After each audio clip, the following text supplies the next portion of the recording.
Factory में खजूर कैसे बनते हैं। दोस्तों, अगर दुनिया की सबसे फायदेमंद चीजों की लिस्ट बनाई जाए तो उसमें खजूर का नाम बिल्कुल टॉप पर आएगा। तभी तो उसकी पूरी दुनिया में इतनी ज्यादा डिमांड है।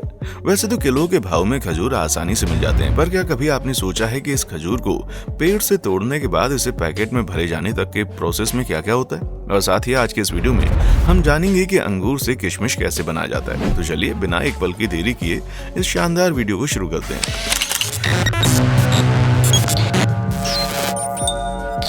सबसे पहले अगर डेट्स यानी कि खजूर के बारे में बात की जाए तो दोस्तों, इसकी खेती सबसे ज्यादा खाड़ी के देशों में की जाती है और इसीलिए आज हम आपको ईरान की राजधानी बगदाद में मौजूद खजूर के फार्म में लेकर चलते हैं, जहां पर खजूर की खेती बहुत ही बड़ी मात्रा में की जाती है। आपकी जानकारी के लिए बता दें कि खजूर की खेती केवल गर्म इलाकों में की जाती है। यदि ऐसे में आप भी गर्म इलाके में रहते हैं तो आप खजूर के पेड़ को प्लांट नर्सरी से खरीद करके अपने घर में लगा सकते हैं। हाँ, ऐसा करने से पहले इससे जुड़ी सारी जानकारी ले लीजिएगा, क्योंकि इसकी खेती बाकी चीजों की खेती से थोड़ी सी अलग होती है। दोस्तों, खजूर के पेड़ों में 3 से 4 साल बाद ही फल आने शुरू हो जाते हैं, लेकिन अभी ये खजूर के फल बिल्कुल कच्चे होते हैं और जब कुछ दिनों के बाद खजूर अच्छी तरीके से पक जाते हैं तब इनके हार्वेस्टिंग का काम होता है। जैसा कि आप देख सकते हैं, खजूर को तोड़ने का काम वहाँ के किसान अपने हाथों से करते हैं और जिन पेड़ों की ऊंचाई थोड़ी ज्यादा होती है उन पेड़ों से खजूर को तोड़ने के लिए इस स्टेबल हाइड्रोलिक फ्लोर का इस्तेमाल किया जाता है, ताकि ये लोग ऊंचाई तक पहुंच सकें और अपने हाथों से एक एक करके खजूर को तोड़ सकें। सारी खजूरों को तोड़ने के बाद बड़े बड़े कंटेनर में भरकर फैक्ट्रीज में लाया जाता है। फैक्ट्रीज के अंदर सारी खजूरों को कन्वेयर बेल्ट के जरिए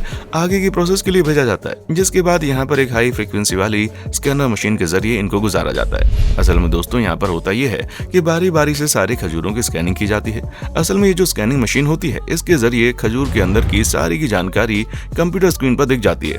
यहाँ तक कि स्कैनिंग के जरिए ये भी पता चल जाता है कि कौन सा खजूर अच्छा है और कौन सा खराब है, क्योंकि जो खजूर अच्छे होते हैं ना, उन्हें अलग करके रखा जाता है और बिल्कुल महंगे दामों में बेचा जाता है, जबकि जिन खजूरों की क्वालिटी कम होती है उन्हें थोड़े सस्ते दामों में बेच देते हैं। दोस्तों, खजूरों की चेकिंग होने के बाद उन्हें स्कैनर मशीन से बाहर निकाल दिया जाता है और फिर अंत में इन्हें डब्बों के अंदर पैक कर दिया जाता है। यही खजूर के पैकेट दुनिया भर में बेचे जाते हैं। जिन देशों में मुसलमान ज्यादा रहते हैं वहाँ सबसे ज्यादा इन्हें पहुंचाया जाता है, क्योंकि रमजान के महीने में मुसलमान खजूर को खाकर ही अपना व्रत तोड़ते हैं। और ऐसा होने की सबसे बड़ी वजह खजूर के अंदर पाए जाने वाले फायदे हैं, जहाँ सबसे पहले तो खजूर एक एंटीऑक्सीडेंट होता है, जिसकी वजह से बीमारियों से लड़ने की क्षमता बढ़ जाती है। साथ ही साथ खजूर के अंदर पाया जाने वाला फाइबर मल त्याग में आसानी पहुंचाता है और कब्ज वगैरह की दिक्कत नहीं होती।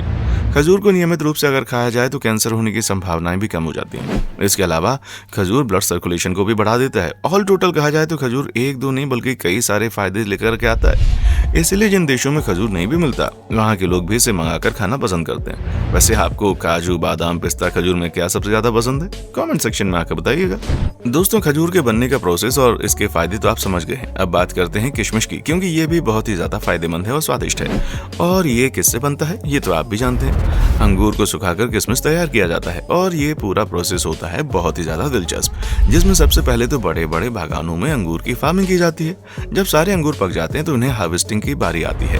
आप देख सकते हैं कैसे कैंची की मदद से अंगूर के बड़े बड़े गुच्छों काटा जा रहा है। अंगूर काटने का ये काम वहाँ के घरेलू किसान करते हैं, जो सारे अंगूरों की हार्वेस्टिंग करने के बाद ही उन्हें बड़े बड़े कंटेनर में भर के गाड़ी में लोड करके अगले प्रोसेस के लिए ले जाते हैं।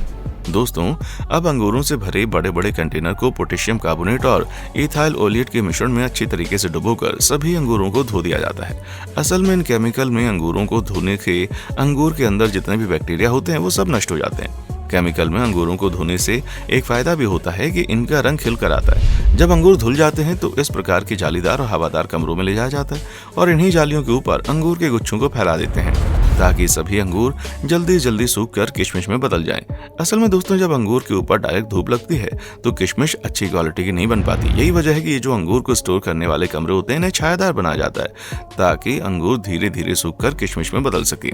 अंगूरों को सूखने में लगभग 10 दिन का समय लगता है, इसलिए बीच बीच में अंगूरों के ऊपर पोटेशियम कार्बोनेट और कार्बन ऑयल का स्प्रे किया जाता है, ताकि अंगूरों का रंग बरकरार बना रहे।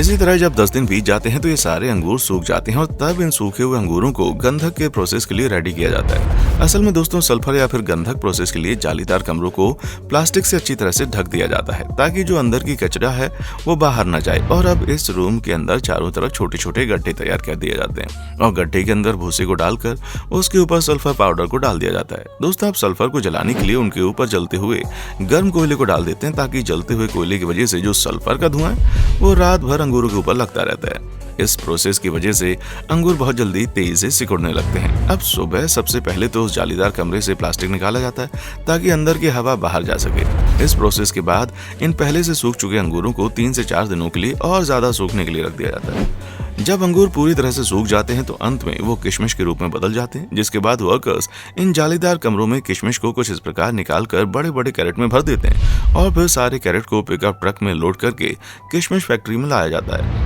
फैक्ट्रीज के अंदर जाने से सबसे पहले तो किशमिश को अच्छी तरह से धोते हैं, जिसके लिए पहले तो किशमिश को कन्वेयर बेल्ट पर लाया जाता है और फिर कन्वेयर बेल्ट किशमिश को पानी के अंदर ले जाती है ताकि किशमिश के अंदर जितनी भी धूल मिट्टी या गंदगी वगैरह हो वो सारी की सारी साफ हो जाए। हालांकि अब गीली किशमिश तो कोई खाएगा नहीं, इसीलिए गीली किशमिश को ड्रायर में सुखाने के लिए भेजा जाता है और फिर नए कैरेट्स में भर दिया जाता है। कैरेट्स में भरे हुए किशमिश को थोड़ी देर तक खुले आसमान के नीचे सूखने का मौका मिलता है। सूखने के बाद किशमिश के अंदर मौजूद खरपतवार को निकालने के लिए वाइब्रेटिंग मशीन का इस्तेमाल होता है। ये मशीन वाइब्रेट होकर सारे खरपतवार को किशमिश से अलग कर देती है, जिसके बाद ये किशमिश कन्वेयर बेल्ट के जरिए दूसरी मशीन में जाती है जहां डंठलों से सारी किशमिश अलग कर दी जाती है और निकले हुए डंठल को भी इसके दाने आगे बढ़ाते हैं, जिसके बाद आखिर में इन्हें सॉल्टिंग प्रोसेस के लिए गुजार दिया जाता है। इस प्रोसेस में खराब छोटे किशमिश के दानों को अलग कर दिया जाता है और बाकी के बचे अच्छे और बड़े किशमिश के दानों को दूसरी तरफ से निकाल देते हैं। अब किशमिश के अंदर तेल को डाला जाता है जिससे कि किशमिश के अंदर चमक आ जाती है। ऐसा इसलिए किया जाता है ताकि ये किशमिश मार्केट में बढ़िया दामों बिक सके। अब इन्हें पैकिंग चेंबर में अलग अलग क्वांटिटी और क्वालिटी के हिसाब से डाल देते हैं, क्योंकि जो किशमिश के दाने बड़े और अच्छे होते हैं उन्हें अलग दामों में बेचा जाता है और जिनके दाने छोटे और थोड़े खराब होते हैं उन्हें अलग दामों में बेचा जाता है। वहीं वजन के हिसाब से भी किशमिश के पैकेट बनाए जाते हैं। इन सारे किशमिश के पैकेट्स को बनाकर इन्हें कार्डबोर्ड के डब्बों के अंदर भर दिया जाता है और हमें मार्केट तक पहुंचाने के लिए भेज दिया जाता है। तो दोस्तों ये था किशमिश बनाने का पूरा तरीका। अब इसके बारे में आप क्या कहेंगे कमेंट सेक्शन में आकर बताएं और इसी तरह की वीडियोस को लगातार देखते रहने के लिए चैनल को लाइक शेयर और सब्सक्राइब करना ना भूलें। देखने के लिए शुक्रिया। दोस्तों आपको स्क्रीन पर 2 और वीडियोस दिखाई दे रही हैं, जिसे देखने के लिए स्क्रीन पर क्लिक करें।